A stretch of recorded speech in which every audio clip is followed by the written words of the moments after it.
Bonjour à tous, merci d'être avec nous pour ce webinaire qui se tient dans le cadre de la nouvelle édition d'App Innovation. Aujourd'hui, nous allons parler avec nos invités d'une entreprise, Everready, et puis nous allons également donner la parole à un client d'Everready qui nous expliquera comment il se sert de cette solution et ce qu'elle lui apporte. Nous allons échanger avec deux intervenants aujourd'hui. J'ai avec moi Loïc Dehovan, qui est CEO et cofondateur d'Everready. Loïc, bonjour. Bonjour. Et sur ma gauche, Yann Genet, directeur commercial et marketing d'Oxand. Yann, bonjour. Bonjour. Alors avant qu'on rentre peut-être dans le vif du sujet, peut-être Yann, un mot sur Oxand. Oxand, c'est entre guillemets aussi une start-up, mais qui a 20 ans aujourd'hui, qui est leader sur la gestion prédictive des investissements pour le bâtiment et les infrastructures. C'est une centaine de collaborateurs, une quinzaine de personnes au niveau du département Sales and Marketing, présents principalement en Europe, en France, cœur historique, en Suisse et en Hollande. Voilà, on intervient aujourd'hui effectivement sur l'allongement de la durée de vie finalement des bâtiments et des infrastructures pour un monde plus efficient et plus durable. Et ça, on le fait grâce à aussi de la technologie embarquée, mais aussi des consultants en tant qu'éditeurs métiers. Très bien. Alors, on va rentrer, on va détailler un peu plus tard comment fonctionne la solution Everready, mais peut-être un tout petit mot sur vous, Loïc, d'abord. Il s'agit d'abord de votre deuxième entreprise de CS-Tech. Vous venez de boucler une levée de fonds. J'ai presque envie de dire que vous êtes quasiment un serial entrepreneur, en tout cas en matière de CS-Tech. Comment vous est venue l'idée de créer Everready ?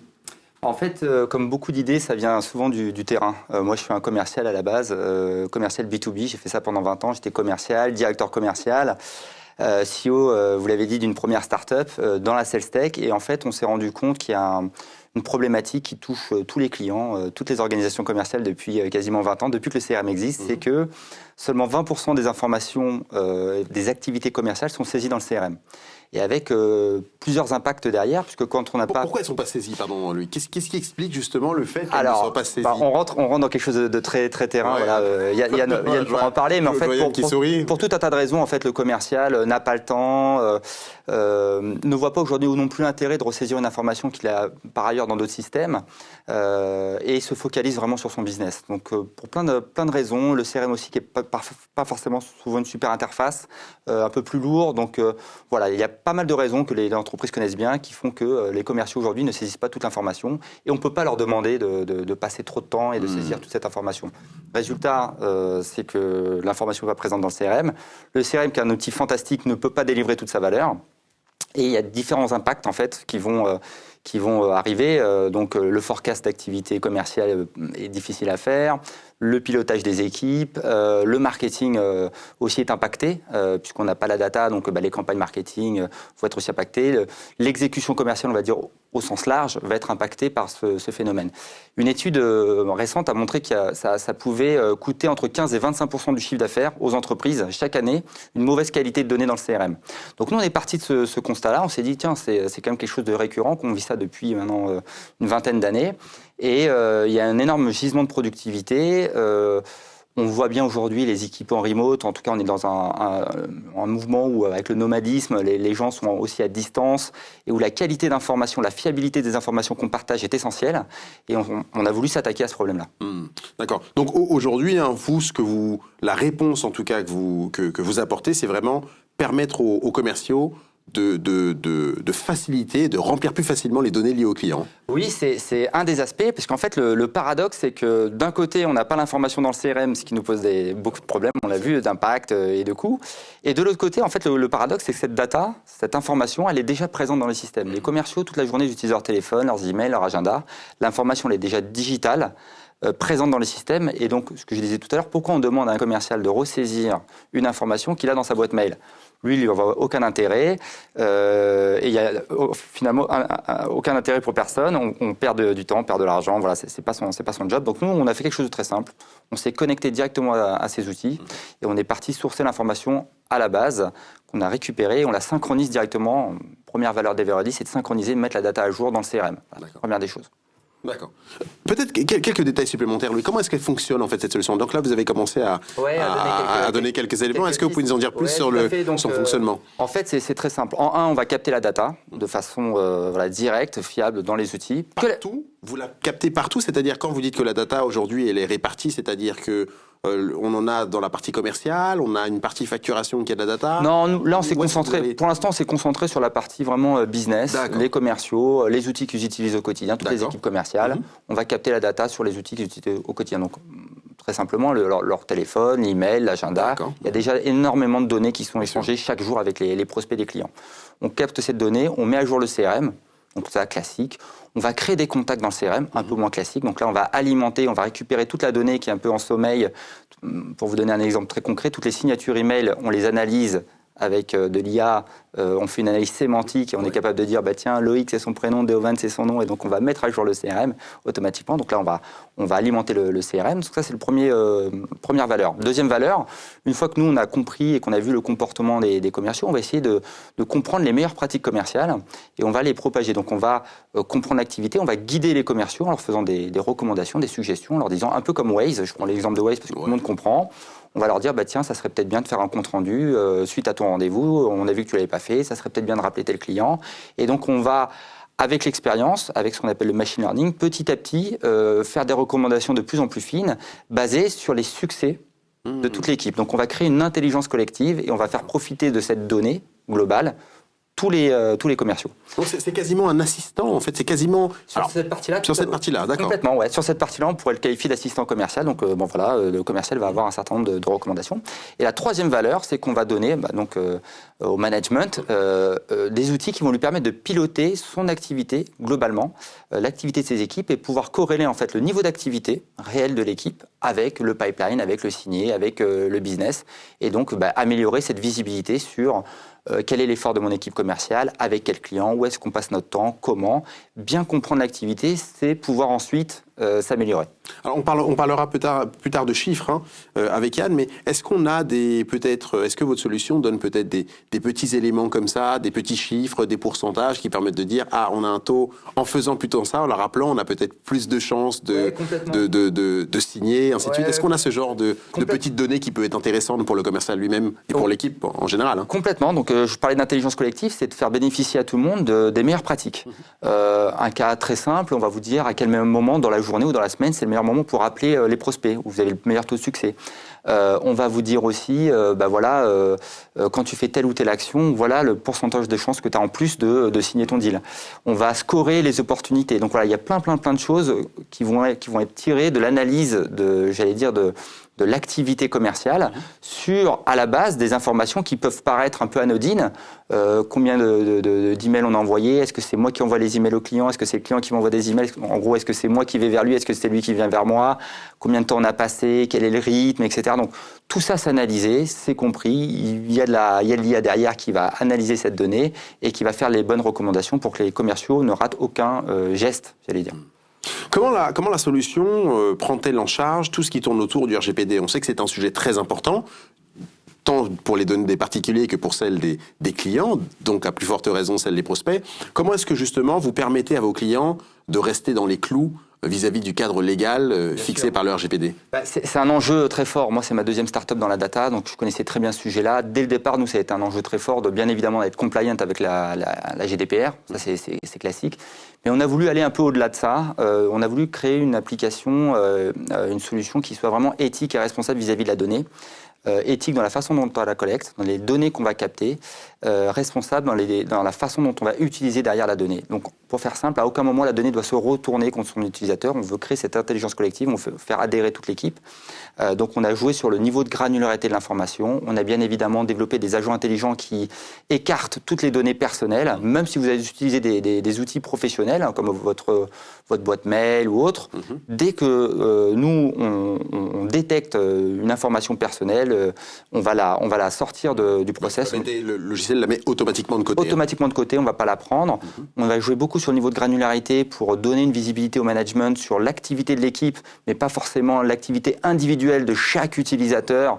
Donc le but du jeu, c'est pas de vous dire « Pierre-Paul Jacques, qu'est-ce qu'il fait le jeudi après-midi à 14h ?» C'est pas du tout ça le but d'activité. C'est de comprendre, et peut-être Yann en parlera tout à l'heure, c'est de comprendre mon équipe cette semaine, ce mois-ci, est-ce que notre niveau d'activité nous permet d'atteindre nos objectifs ? Voilà, c'est à ça qu'on veut répondre. Donc on est vraiment dans une logique d'accompagnement, on n'est pas dans une logique de suivi, suivi individuel. Non, pas du tout. Et donc, je parlais de mieux comprendre son activité, son équipe. C'est déjà bien d'avoir ce niveau macro, de bien comprendre. Et il y a déjà un grand pas à faire avant de rentrer dans le détail. Et voilà, les managers commerciaux savent très bien ensuite faire des points individuels et aller creuser avec chacun et améliorer les capacités ou les performances de chaque individu dans l'équipe. Yann va justement nous dire comment est-ce qu'il fait, comment est-ce qu'il procède avec cette solution. Vous avez implémenté la solution d'Everready depuis quelques mois. Qu'est-ce que vous en tirez et comment est-ce que vous l'utilisez au quotidien et quels sont les bénéfices que vous en tirez, Yann ? Ce qui est important par rapport à cette solution, c'est sa facilité finalement d'implémentation entre Salesforce et effectivement l'application. Ce qui fait que rapidement, en moins d'une demi-journée, vous avez fait la connexion et le paramétrage. Une semaine après, vous avez déjà les premiers résultats. Donc, vous avez des résultats à la fois par la boîte email et sur l'application sur le téléphone. Ce qui permet d'embarquer les équipes, de ne pas avoir un effet tunnel comme on peut avoir sur certains projets et également de pouvoir directement aller derrière impacter finalement au niveau de l'organisation. Ce que disait Loïc, c'est-à-dire au niveau des commerciaux de voir que les messages managériaux finalement, est-ce qu'on doit axer sur la prospection? Est-ce qu'on doit axer plutôt sur le closing? Est-ce qu'on doit axer sur du suivi client? Est-ce que je le fais avec les bons KPI en termes de messages? Est-ce que moi, mon impact que je souhaite au niveau de mon équipe par rapport à des périodes d'année ou des périodes trimestrielles, c'est plus de la prospection ou plus du closing? Et de voir que ce message, finalement, au niveau de l'équipe, il est bien passé, et donc on est bien orienté sur les bonnes choses, et donc de vite, parce que la semaine, ça passe quand même vite. Et donc d'avoir ce retour et ce feedback, et de pouvoir aussi le partager avec l'équipe, de dire voilà, on est bien, ou là, on n'est pas bien. Donc moi, de corriger mon message, et eux, ayant les mêmes résultats à leur niveau, de voir si eux, ils sont aussi alignés. Ça, c'est un premier point de quick win, de résultats rapides qu'on peut avoir. Derrière, on a aussi le fait d'analyser les canaux. Est-ce que c'est plutôt l'email? Est-ce que c'est plutôt la prospection téléphonique qui génère le plus de rendez-vous? On a ce niveau de granularité, en fait. Ça permet effectivement de voir, comme on dit, on se connecte à la fois à l'agenda, au téléphone et aux emails, de voir un peu les canaux. Et donc, en fonction soit de verticaux, soit d'équipes commerciales, quels sont les canaux qui marchent le mieux? Et donc, de pouvoir avoir des feedbacks aux équipes en disant, voilà, un tel, c'est ça qui marche bien. Et donc, d'avoir des moteurs de recommandation au niveau des équipes. De dire, voilà, telle équipe, voilà ce qui marche le mieux sur ton pays ou sur ton vertical. Derrière, on a le côté, effectivement, moteur de recommandation de « oublie pas de ». Donc, on parlait d'assistants intelligents. Effectivement, la vente devient de plus en plus mathématique. C'est 90% de maths et 10% d'art, on va dire. Et ce qui était à une époque, on disait que c'était plutôt l'inverse. Oui. Voilà. Aujourd'hui, c'est plutôt des mathématiques. Et donc, dans ce découpage, d'ailleurs, où Salesforce a été assez précurseur sur cette exécution commerciale, on vient aider finalement les commerciaux à gagner du temps. Voilà, ils ne peuvent pas tout faire non plus. Et donc, moi, en tant que client, en tout cas d'Everready, tout ce qui me permet de leur faire gagner du temps, voilà, que ça soit de trouver des numéros de téléphone facilement sur Internet, voilà, je ne citerai pas de nom d'application, mais il y en a certaines. Voilà, ça me fait gagner du temps, ça leur fait gagner du temps, et donc ça me permet, moi, dans les mathématiques, d'assurer finalement les quotas que je dois délivrer. Donc derrière, effectivement, un dernier point qui est important, c'est de voir que les commerciaux, en fonction des deals qu'ils ont à clôturer, ils passent bien une bonne durée de temps, entre guillemets, parce qu'il y a une analyse de combien de temps on passe en moyenne sur les deals, est-ce qu'ils sont bien au bon endroit au bon moment. Voilà. Est-ce qu'ils utilisent bien le mail au bon moment? Est-ce qu'ils ont contacté le client au bon moment? C'est ce type d'éléments que vous regardez? Effectivement, il y a ces recommandations-là. Tu devrais plutôt contacter ton client le mercredi après-midi parce que au résultat de toute l'équipe, il semble que ça soit là où il est le plus réceptif. Mais il y a aussi le temps passé sur les deals, c'est-à-dire dans les réunions internes, on a la capacité, si vous voulez, d'avoir aussi, alors on n'a pas parlé, mais partie interne, externe, mais de voir combien de temps on passe finalement sur un deal. Et quand vous êtes, moi je suis aussi dans l'univers du logiciel, on est quand même sur souvent des montants qui sont assez significatifs, un investissement d'avant-vente qui est conséquent. Donc il est important derrière de rapidement dire ok, on va mettre de l'énergie sur cette affaire-là parce que là, les indicateurs qu'on a sont bons et donc on a une forte chance de le transformer. Donc ça c'est toute la partie sales. Pour toute la partie marketing, alors j'ai un peu le même parcours que Loïc, j'ai été commercial, voilà, le CRM, je vis avec depuis que je suis dans cet univers-là, et ça m'a toujours cassé les pieds de le remplir, et on m'a toujours cassé les pieds pour le remplir, et je l'ai pas toujours fait, et je l'ai pas, et donc, oui, mais donc effectivement, la bonne idée finalement de Loïc et d'Everready, c'est de venir corriger quelque chose sur lequel le management se bat depuis des années et se continuera à se battre, avec des résultats plus ou moins bons par moment, alors suivant l'intensité qu'on y met, alors qu'aujourd'hui effectivement, dans la robotisation par rapport aux solutions et effectivement avec un peu d'IA derrière, on est en capacité d'automatiser plein de choses. Ça serait dommage de ne pas se priver finalement de ça pour répondre à un enjeu du marketing qui râle, parce que les commerciaux effectivement n'ont pas mis à jour la donnée, donc eux ils ont un taux de ce qu'on appelle les bandes en anglais, donc de mauvaises adresses important, alors qu'on peut le faire. Et même je vais plus loin, même moi parfois je râle après eux parce que je veux appeler un client, je vais chercher le numéro dans le CRM, c'est pas le bon numéro, et lui il va me dire ah bah oui mais moi je l'ai mais dans ma boîte mail. Et donc, on facilite finalement cette connaissance. On a effectivement en plus quelque chose qui s'update en permanence, qui peut reprendre l'historique aussi sur une certaine durée, et qui élimine tous les bruits parasites. Effectivement, il faut que j'ai un compte, un contact pour que ça vienne se mettre à jour. Si j'appelle ma maman, effectivement, ma maman n'étant pas présente dans le CRM, il n'y a pas d'information qui est collectée. C'est ce que disait comment dans le système, effectivement, on élimine finalement la partie vie perso de la vie pro. Donc voilà le principal usage qui permet effectivement, pour revenir sur le marketing, d'avoir une base qui s'enrichit, donc moins un marché adressable qu'augmente, et donc d'avoir le message qui porte sur les bonnes personnes, avec les bonnes adresses, et donc qui me permet de générer plus de business. On a parlé avec Loïc à l'instant de RGPD. J'aimerais que vous m'en disiez deux mots aussi. Vous avez donné un exemple, j'appelle ma mère et finalement le numéro n'est pas conservé. Comment est-ce qu'aujourd'hui cette solution, au jour le jour, et pour notamment les commerciaux, elle leur permet justement de mieux appréhender cette problématique de RGPD, de faire attention aux données des clients, de ne pas avoir trop de données personnelles, ainsi de suite. Donc, je vous donnais un exemple déjà pour les contacts. Il faut qu'il y ait un compte existant, dans lequel on est en relation, et c'est ça qui va créer finalement le fait qu'on incrémente sur ce compte des nouveaux contacts, puisque par l'extension email, il y a effectivement c'est cette extension email qui va le faire remonter. Après, sur ce que disait Loïc, il y a la possibilité très simplement dans l'application d'éliminer des numéros, de dire voilà tel numéro, je veux pas qu'il y ait de remontée de ces informations. Et donc, c'est comme ça, si vous voulez, que vous allez dire, j'ai une partie qui est native dans le paramétrage, et j'ai une partie, c'est moi, utilisateur, qui peut le décider. D'accord. Et après, juste pour finir, et après, effectivement, tout ça, c'est pas... Moi, j'ai regardé la partie opérationnelle, après, j'ai une directrice juridique dont, effectivement, a regardé, finalement, le contrat et sa conformité avec la RGPD ou la GDPR. D'accord, comme on dit en français ou en anglais, c'est ça. Un tout dernier mot sur votre utilisation. Alors vous l'avez dit en passant, Yann. Comment ont réagi les équipes? Parce que on peut imaginer que ça fait un outil de plus. Alors déjà avec le CRM, on sait que les gens n'aiment pas forcément trop ça. Les commerçants n'aiment pas remplir les données. Alors on leur ajoute encore un logiciel. Comment est-ce qu'ils l'ont accepté? Est-ce que ça a été... Alors, on ajoute un logiciel, c'est pas exactement le cas, il y a une brique supplémentaire, en tout cas, qui vient les accompagner. Est-ce qu'ils l'ont bien pris, ou est-ce qu'ils l'ont encore pris comme « Ah non, on va nous rajouter encore un dispositif en plus, on n'en a pas besoin, il faut que je sois sur le terrain pour avoir mes clients ». Je leur fais gagner du temps, en soi, puisque en soi, ils ont pu saisir forcément toutes les informations, d'aller regarder si le numéro de téléphone du contact en bas, il est bien dans Salesforce, tiens, oui, t'as pas mis son portable alors qu'il était dans sa signature. Là, ça s'incrémente finalement automatiquement. En plus, il a les résultats de cette incrémentation. C'est-à-dire, il voit toutes les semaines combien de contacts sur son périmètre ont été mis à jour, et moi au global. Donc, c'est aussi de lui permettre de voir comment cette application l'aide. La deuxième chose, elle lui donne des indicateurs qui doivent l'aider dans son business. C'est-à-dire, au-delà des revues, effectivement, d'opportunités qu'on peut faire, de dire, tiens, regarde, là, tu passes du temps, et tu passes du temps, finalement, avec ceux qu'on a identifiés comme à fort potentiel.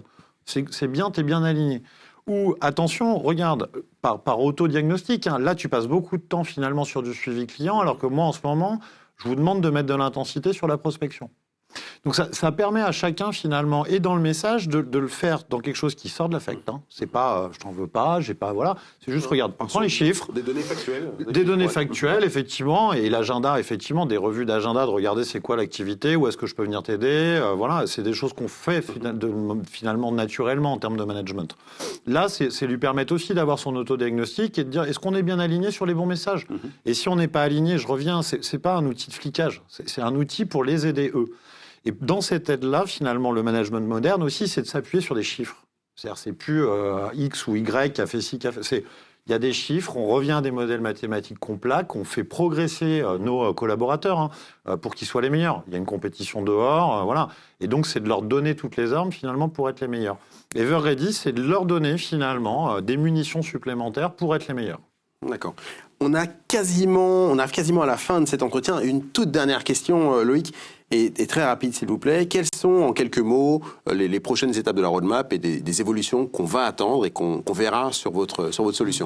Donc la roadmap est très riche, comme toute start-up. On a des idées plein la tête, il y a plein de choses à faire avec la donnée.